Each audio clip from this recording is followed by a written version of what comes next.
Good morning and welcome to Campus Voices. I'm your host, Joshua McKnight, and today's guest is Dr. Lloyd Chaisson. He's a professor in the College Department of Mass Communication. How you doing, Dr. Chaisson? Doing well. All right, Dr. Chaisson, so get started on your novel. I hear that you recently published your first novel, Stutter Step. After a long grinding period, yes. Stutter Step, I really started several years ago, laid it down, didn't do a thing with it. Trying to get published is really a task that it's almost like going to Hollywood and saying you're going to be a movie star and expect it to happen the next week. But I kept at it, and I think I got confident as I wrote some history books and got published in academic circles. Became comfortable with what I was doing, and I think too just got a little bit better idea of how to go about writing the book, framing it, plotting it out. And then I was lucky that I took it to a few people in English and Dr. Al Delahaye here in journalism, and they critiqued it, and I think that really improved it. And I think it also gave me confidence to go ahead and finish this thing. So after a long period, Stutter Step is finally a reality, so very pleased. What made you want to write this novel? I think you just, I think you love writing. It's like anything else. If you love animals, you work with animals. If you love adventure, you end up doing those kinds of things. If you love words, you're going to write, whether you're going to end up published and successful in the traditional financial sense, or successful in my sense, where I think I've accomplished a lifelong dream. And what's the novel about? It's a love story. It's a story of friendship, and I think wrapped around those two things, it's a mystery. It takes place in two settings, Arizona and New Orleans. And the bulk of the book is in Arizona in the desert. And it's a story of a graduate student who is really seeking the meaning of his life, not life, but what he wants to do with his life. And he meets two very intriguing, liberated young ladies, and he is anything but liberated. And they set out on discovering not just where he is going to end up in life, but I think the relationship for all three and where they're going in their future. Are there any areas in this book that you incorporated from your own life into this book? Absolutely. Well, I graduated from the University of Arizona, so many of the scenes there and some of the places that I visited are certainly in the book. Scenes take place in the desert, on Mount Lemmon, places that we visited quite a lot. In New Orleans, the opening scene in the book is on the river, across the river actually from St. Louis Cathedral. Mm-hmm. Several of the scenes take place in the French Quarter. One takes place on the River Road in Lower Algiers. And there's a scene in Tarrytown, as a matter of fact. Can you tell me a little bit more about the children's book that you're currently publishing? Well, hopefully it'll be published, and I think it will. The children's book is called The Secret of Holiday Stream. And quite honestly, I think it's probably the best thing that I've written. It's written for juniors, which would be probably 8 to 13-year-old children. And it takes place in a fictional fantasy kind of setting, a place called Ranatan Fanland. And the adventures of two interesting characters, very Huck Finn, Tom Sawyer kind of characters, who decide that they're going to skip school, cut school for a day, and find the source of Holiday Stream, which runs through their little village, and the adventures that they encounter. They run into a talking tree. They meet a dragon who can read thoughts. They end up climbing a mystical mountain, and they do eventually discover the secret of Holiday Stream. I like the book so much, and I think the reason why it is the best thing that I've ever written is it almost felt like I wasn't writing it. Once the story popped in my head, all I was doing was relaying what the characters had to say. It was just very real for me. I dedicated that book to my oldest daughter, and to keep peace in the family, I have started a sequel to The Secret of Holiday Stream, which is yet unnamed, but that one will be dedicated to my youngest daughter. And thank goodness I only have 2 daughters, so there won't be any more holiday streams. But I've really enjoyed writing the children's books, and I'm thinking about writing another called The War of the Roses that actually will deal with roses and 2 clans of roses. It's going to be based maybe like the Hatfields and McCoys, but between plants. And I think it'll be, I'm looking forward to it. I've plotted it out, and I think if you get a good story idea for a kid's book, they really do tend to write themselves. You're almost a passenger on a train that it just takes you where it wants to go. It's a pretty nice feeling. Do you prefer to write novels or? Novels are a lot harder than the academic books. I've written 4 history books and 1 journalism textbook. And the history books are fascinating, and I try to write them as creatively and as colorfully as I do the fiction. Of course, you can't change facts, but that's one of the nice things. The storylines are already written for you. All you have to do is put yourself in the scene as much as possible. Try to do enough research so that you're writing very realistic scenes and bring the reader back into that particular point in time in the past. But I find that kind of writing much, much easier to do, because once you've done your research, all that's left is the writing. When you're writing fiction, you have to come up with the characters, you have to come up with the plot, you have to come up with dialogue, and you have to make it all work. For me, and I'm sure every writer is different, doing characters and creating scenes is not particularly difficult for me. What's difficult is drawing up plot lines and moving seamlessly from scene to scene.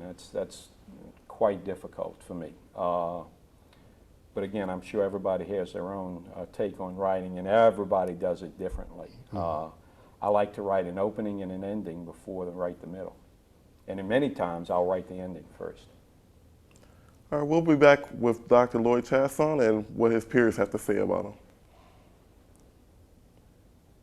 Are you bored in class, just trying to get through to another boring course next semester? Students in the mass communication department rarely have that problem. They are preparing for exciting jobs in newspapers, television, radio, advertising, and public relations. Be there for the news as it happens. Be the first to know what is going on in the world, state, and your own community.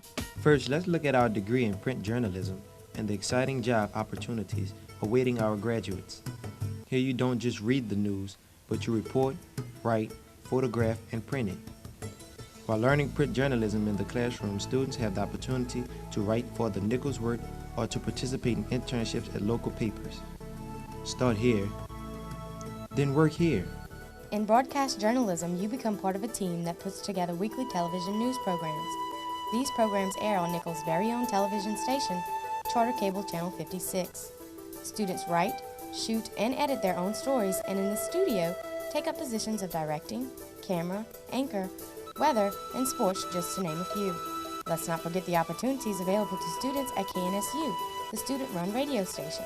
You can volunteer as a DJ or take on the responsibilities of station manager, program director, music director, sports director, or event coordinator. Start here and then work here. In public relations, students not only learn the ins and outs of public relations, but they also learn print, broadcasting, advertising, marketing, and management. You will learn how to work with graphics and text to create campaigns as well as newspaper and magazine layouts. You can work for businesses, sports franchises, and government agencies, just to name a few. Students enjoy their courses in mass communication, and because of this, they knew that a career in this field is one that will bring them enjoyment and fulfillment for years to come. Don't watch the news, become involved. Make your major MACO, Department of Mass Communication.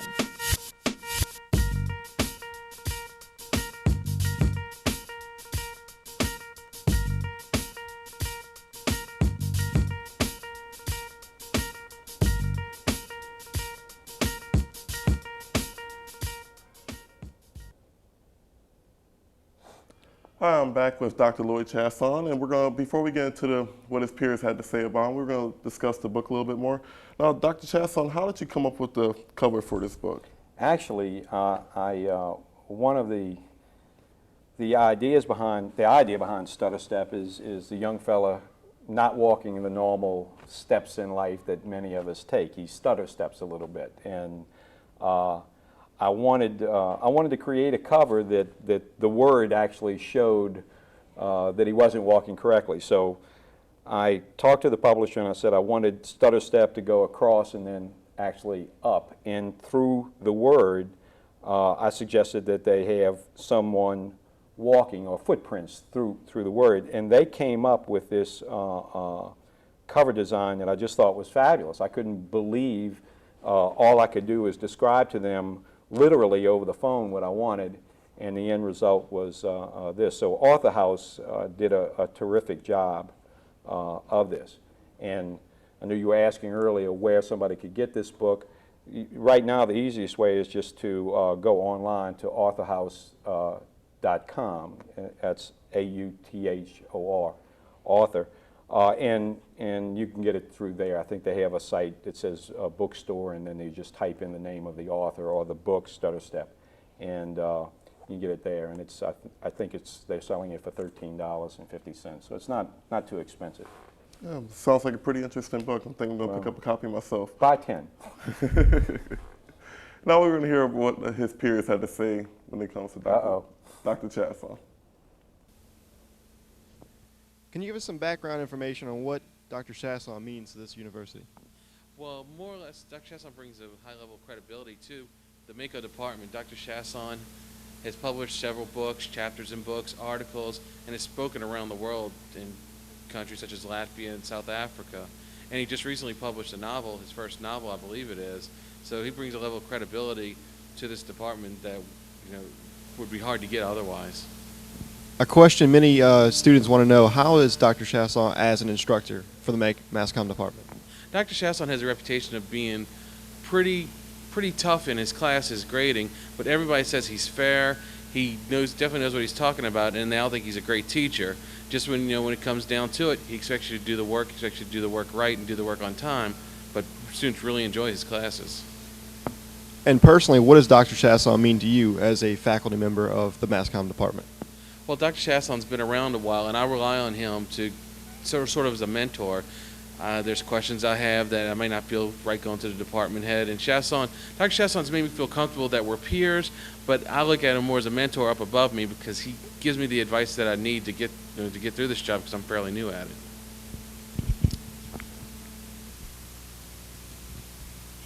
Going from being a student to a teacher, what has Dr. Chaisson meant to you? Well, Dr. Chaisson was a great mentor to me as a student. I had him for several mass communication classes. He definitely helped me to excel in my writing, and he's helped me to aspire to be the same type of teacher that he is, and has been a great mentor for me since I've been a faculty member.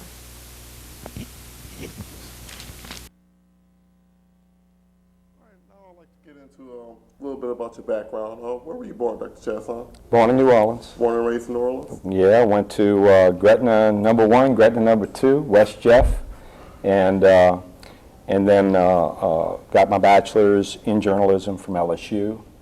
Went to Arizona for the master's and Southern Illinois for my doctorate. What first made you interested in the subject of mass communication? I worked on the high school. Actually, I won a writing contest, and I guess it was maybe in my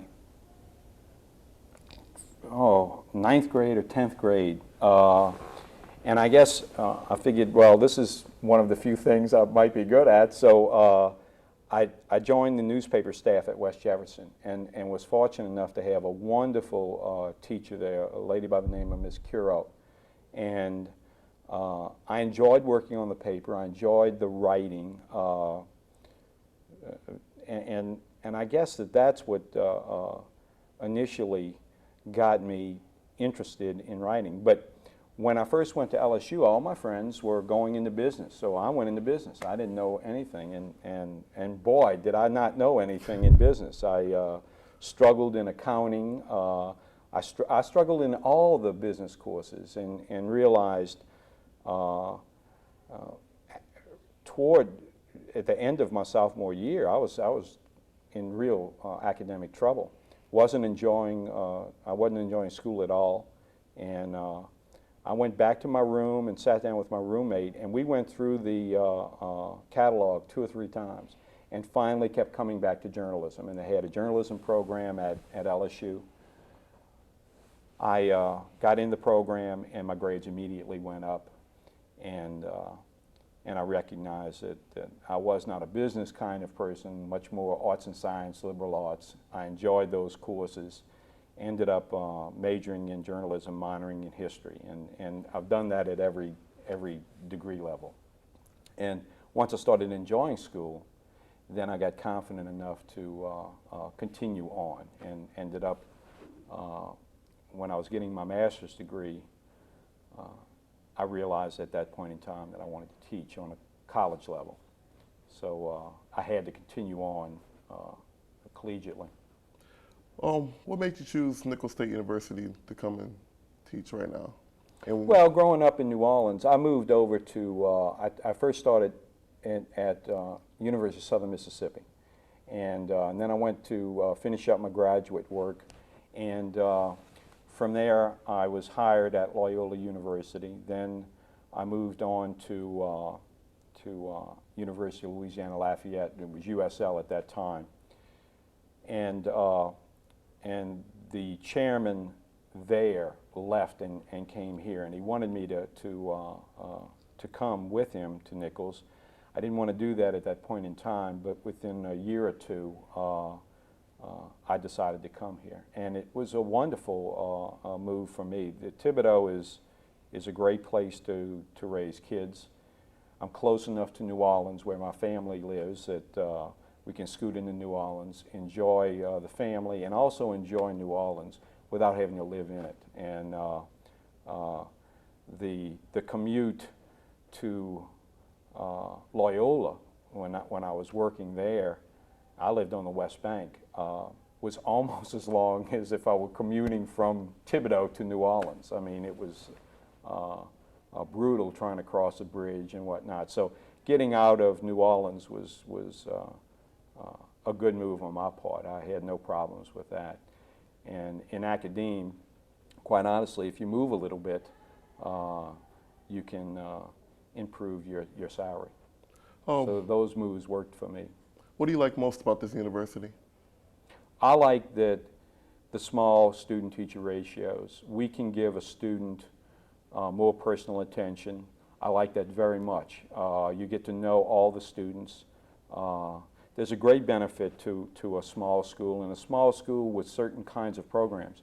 For example, if you were at a larger university taking broadcasting, you might be able to do a television show once a semester, where here, I suspect, you get to do the interview, then you're going to be behind the camera, then you're going to be producing a show, then you're going to be directing a show, and you get to do all those things in one semester, where if you're at a bigger program, a more prestigious program, you actually get less experience. And here at a small school, we emphasize teaching. At a larger school, you might actually have a graduate assistant teaching a class to 40, 50, 100 students. Here at Nicholls, that's just not going to happen. So I think there's a lot to be said about a lot of small schools, and certainly there's a lot to be said about Nicholls. I think that we're a terrific teaching university. We know what our mission is, and we do it well. Not trying to be presumptuous and not trying to claim that we're the world's greatest research university, but we're a pretty doggone good teaching university. Outside of school, do you have any other extra activities like to do, play any sports or? I used to play quite a lot of golf. I don't play as much golf as I used to. I'm very involved in tennis now, not so much as a player, but my daughter is a tennis player. And this has been a very exciting week because the book came out, and 3 days later my daughter signed with a university to play as a tennis player in scholarship. Thank goodness. So I like to bowl, and I like to jog. So those are things that I do. I like to drink beer, which kind of conflicts with my jogging, but maybe that's why I have to jog. Is that a sport? No, probably not. You use your hands. So. Yeah, well, that's it. Yeah. Can you tell me a little about the seminars that you held in Africa and England? Sure. Well, England was the most recent, and that was, I was fortunate enough to be picked as the teacher for the honors program. And we go to England for 5 weeks, 1 week in London, which is terrific, and then 4 weeks at the University of Plymouth in Southern England, where we teach a class of Nichols students who are honors. And in the morning we teach, and then in the afternoon everybody kind of goes their way. We all live in the dormitories. And then on weekends, we go, and particularly on Saturdays, we have a bus and we go around the southern part of the country visiting historical sites. It's fabulous. And every summer, a new teacher with a new kind of course is taught. I taught a writing and world communication kind of course. This past summer, that was 2 summers ago, this past summer, an art history course was taught. And it'll be something new again next time. The other trips that I've taken, I've gone to Africa now 2 times, made presentations to delegates at representing the United Nations and to universities and technicons, which is a kind of a technical university in Africa, in South Africa. And that was in Cape Town. That was an unbelievable trip. And then following that, one of my best friends that I went to grad school with is from Nigeria. And he teaches here in the United States, but he goes and does a lot of speaking in Africa. So we went to Kenya and Nigeria about 3 years ago and spoke to media professionals and college professors there, talking about how to improve their media systems. And I spoke primarily on civic public journalism. He spoke in public relations. And then a few years ago in